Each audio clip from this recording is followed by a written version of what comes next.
everybody, Bandicoot Commando here, and welcome back to Marvel Rivals. Last time, I read Blade's lore story. Cut to the chase. Basically, it was mostly just a recap on how Blade ended up in his predicament, and more importantly, how he missed out the events of Season 1 and Season 2. Like, logically, you'd think Blade would take part of the big vampire massacre going on, but no, he was the first to be targeted by Dracula. It just goes into detail how, after being rescued by the Fantastic Four, Blade was transferred over to Wakanda, where he would rest and to heal and recover. And Shuri tried to administer a cure from the heart-shaped herb into him to see if it might heal him up faster and cure his vampirism.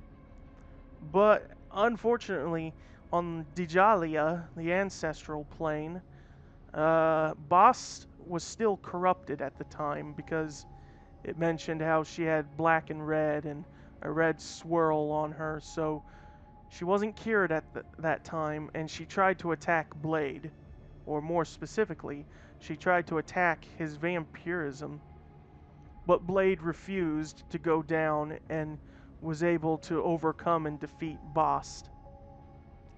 In doing so, Blade just simply would rest. But the lore story ended as Blade was ready to wake up, if anything. So, today we are going to read the next lore story of Iron Man of all characters. Might as well go over if I got any new armor or not, or skins. And the answer is no. I don't have the remaining skins there just yet. Here it is, the final one, the Celestial Iron Man. Really odd to see that, well, maybe not odd, but so far we have the first character to have all three of his lore stories unlocked, and that's Iron Man. So here we go, the Celestial Iron Man. On the surface of the planet Clintar, a battle raged for the fate of the universe. The dark god, Null, had awoken from his slumber and was preparing to reduce the cosmos to a starless oblivion. Only a small assemblage of heroes stood in his way, and they had problems of their own. "I'm covered helmet to boot jet in these symbiotes here," Iron Man yelled. "These slimy creeps are oozing into every seam of my armor." If it was up to Tony Stark, the invincible Iron Man, he would have still been back on Krakoa, salvaging spare parts from Ultron's fallen army of android assailants. But when the call went out for heroes to travel to the other side of the galaxy and face a primordial force of darkness, he knew he had to answer. So there he was, on a distant world, being attacked by a horde of amorphous aliens desperate to gum up the gears of his billion-dollar suit of armor. And he was none too thrilled about it. But at least he wasn't suffering alone. "My experience with these vile creatures was minimal before you dragged me to this miserable world," Ultron replied. "Fortunately, from analyzing the one you call Venom, I have learned that they are extremely vulnerable to sound waves and intense flames." "Right," Iron Man responded. "Thanks for the reminder, pal. Glad to have you on my side." "Yes," Ultron responded, a hint of sarcasm in his voice. "What a delight." During the battle on Krakoa, Ultron had abandoned his original mechanical body in order to upgrade himself into something all new and all different. Seizing an unexpected opportunity, Iron Man salvaged the discarded body and reprogrammed it, planning to turn one Ultron against the other. Thanks to a series of firewalls that Tony had installed, that earlier Ultron model was reactivated as a trusted ally, at least until he figured out how to circumvent his new directives. I'm going to pretend you actually meant that, Iron Man said with a laugh. Friday, initiate sonic pulse now! I don't quite remember what Friday's acronym stood for. I know when it was Jarvis, it was just a very, very intelligent system, I think is what it is. I don't remember what it is for Friday.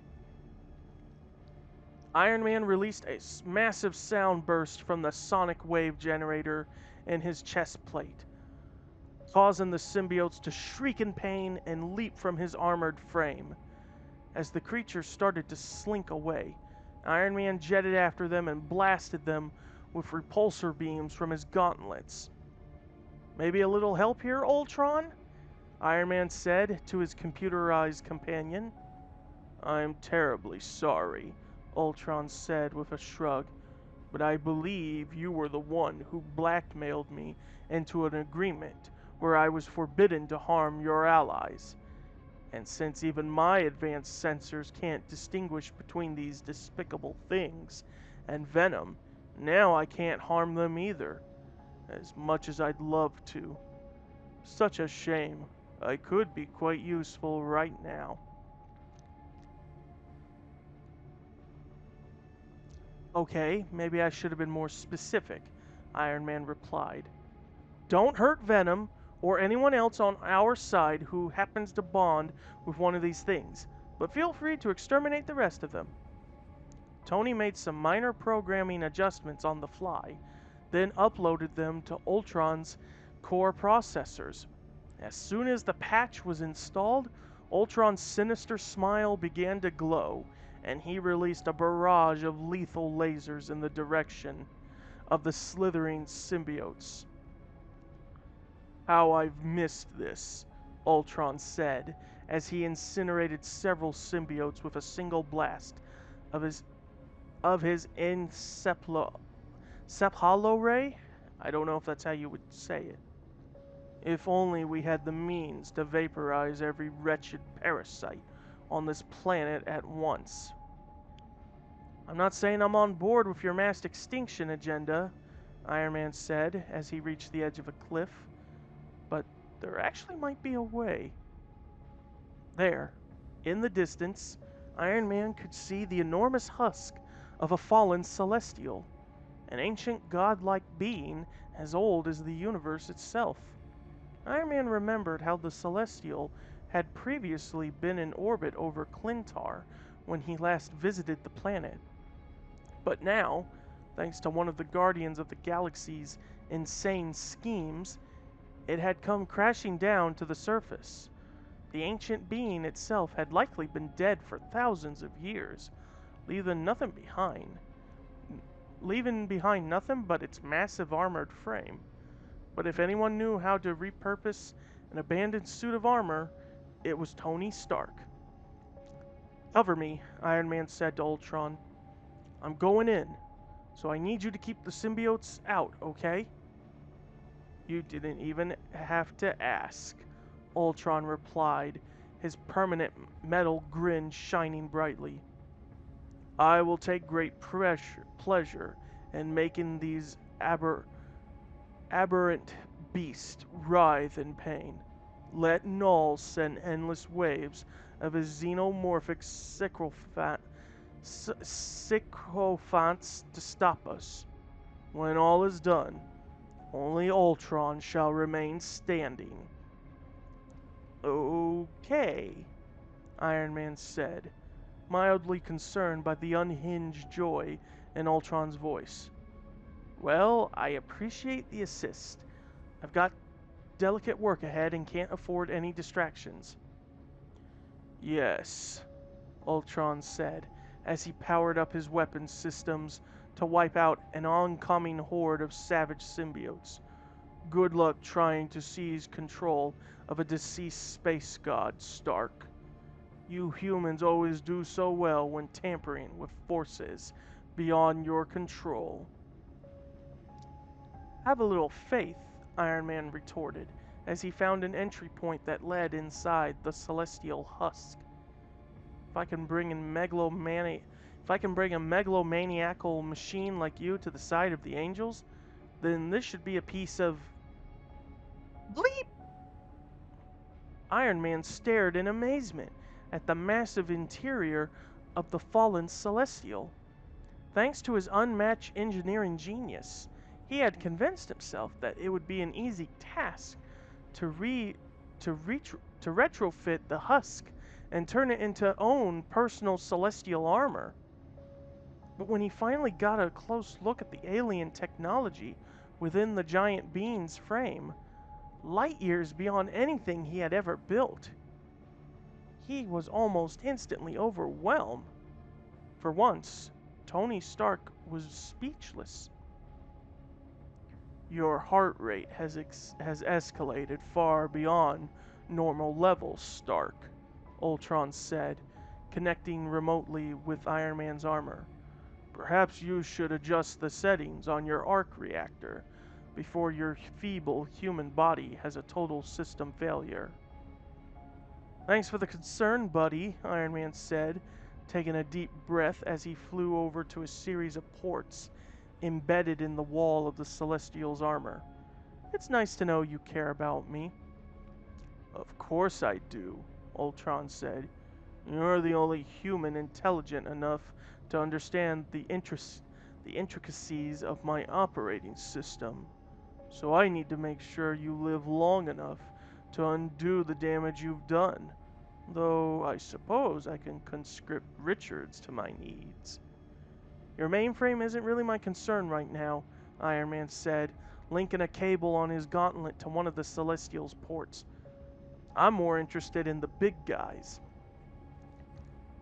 As soon as Iron Man connected to the Celestial systems, his mind was flooded with images he can barely comprehend.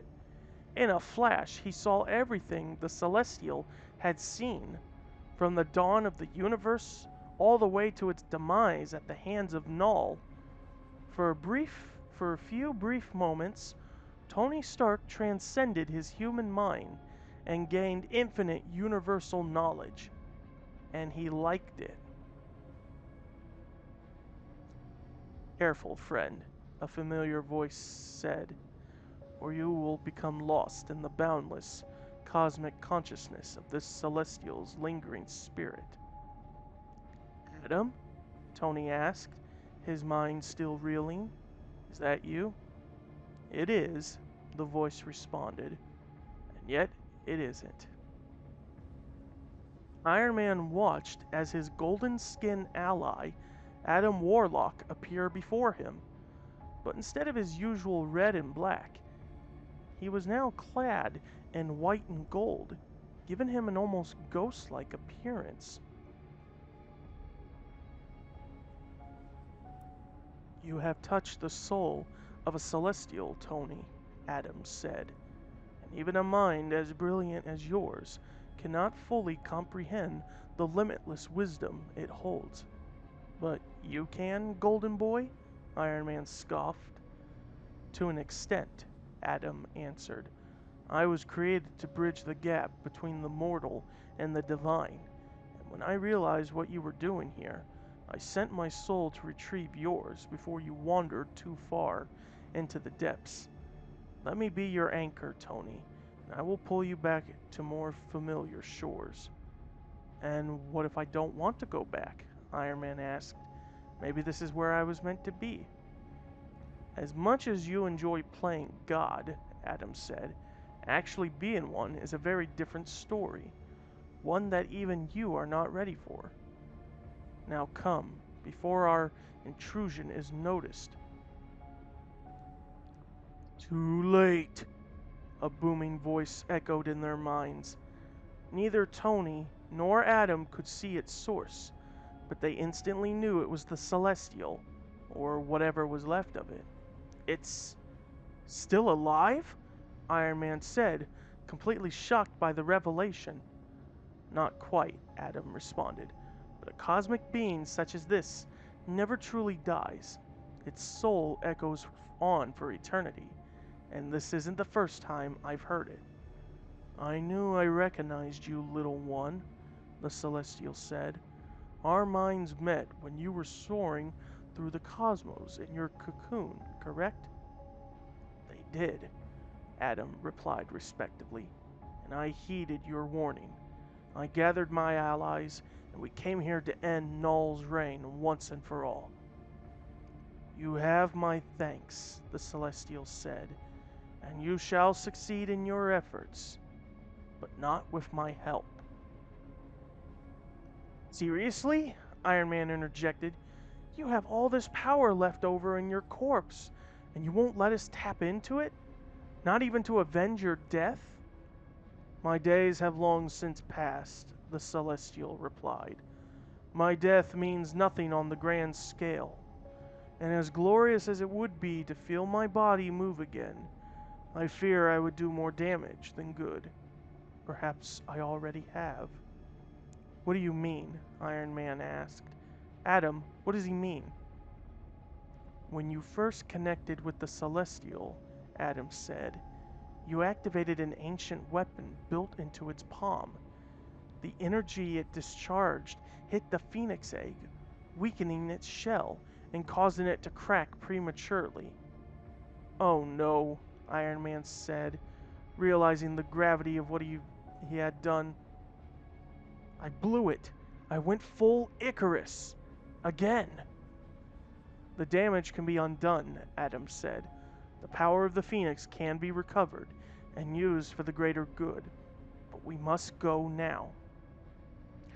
Before you do, the Celestial said, its voice beginning to grow quieter, a parting gift for each of you.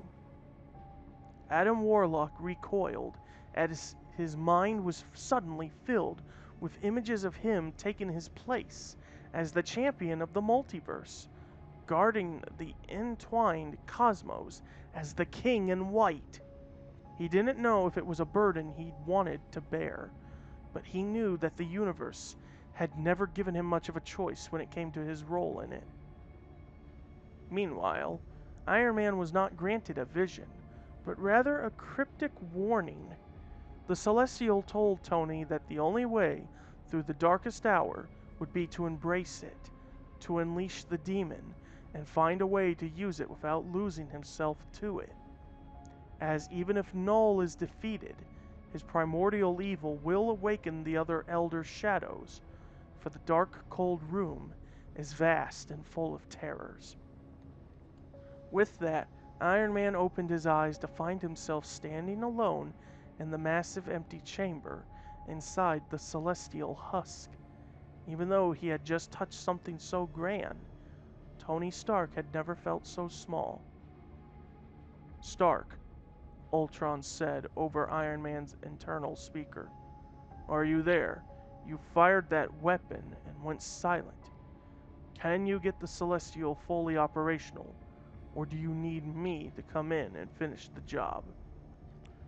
Change of plans, Iron Man responded, disconnecting his armor from the Celestial and heading back outside. This Celestial already fell at Null's hands once. That means Null knows its weak spots. If we want to win this, we'll have to try something new, something he's never gone up against before. If you say so, Ultron said, but I am having trouble calculating a scenario where we emerge victorious. Maybe you're right, Ultron, Iron Man said, echoing the Celestial's haunting words. But that won't stop me from trying. Alrighty, that's it. That is all of Iron Man's lore stories. I did not think we would get all 3 stories early. Well, I can't say early, but still, this early in the game, like, I feel like we would have needed at least another 2 or 3 seasons for that, but here it is, all done and complete.